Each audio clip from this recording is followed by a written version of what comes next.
హనుమకొండ జిల్లా కలెక్టరేట్ కార్యాలయం వద్ద ఉద్రిక్తత నెలకొంది. ధర్మసాగర్ గ్రామానికి చెందిన సాంబరాజు అనే యువకుడు తన భూమిపై అధికారులు వేరే వారికి కూడా అక్రమ పట్టా చేశారని ఆరోపిస్తూ కలెక్టరేట్ భవనంపైకి ఎక్కి ఆత్మహత్య యత్నానికి పాల్పడ్డాడు.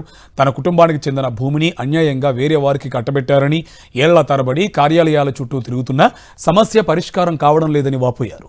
న్యాయం చేయమని అడుగుతుంటే అధికారులు బెదిరిస్తున్నారన్నారు. సమాచారం అందుకున్న పోలీసులు కలెక్టరేట్ వద్దకు చేరుకుని సాంబరాజును అదుపులోకి తీసుకున్నారు.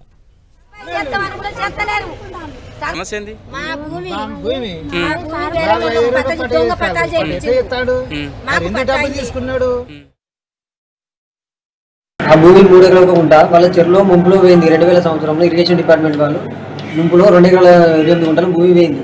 ఆ భూమి మొగం వాళ్ళకు ఉండాల్సింది 2 గుంటలు 3 గుంటలు, అంత మించి లేదు.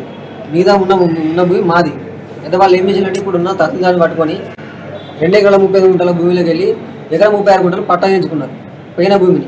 ఆ పోయిన భూమి పట్టా చేయించుకుంటే వాళ్ళు వచ్చి మా దాంట్లో మీ దాంట్లో భూమి ఉండదని మా దాంట్లో కండి నాటి ఇక్కడ ఉన్న ఇక్కడ వేసేస్తాం. మా భూమి గవర్నమెంట్ తీసుకొని ఎవరికైనా అనంతరం కానీ ఆ బిన్న చంపుదాళ్ళు. ఇక మరి ఏం చేయాలి? మీరు 30-40 సార్లు గ్రేవెన్స్లో 30-40 సార్లు కంప్లైంట్ ఇచ్చినాం. ఈ కంప్లైంట్ ఎన్నిసార్లు ఇచ్చినా కూడా చెత్తపుల్ల పడిపోతున్నాం, కానీ మాకు న్యాయం జరుగుతుంది కదా. కలెక్టర్ ఆఫీసులో న్యాయం జరగకపోతే మాకు ఇంకెక్కడ పోతే న్యాయం జరుగుతుందని ఆత్మహత్యానికి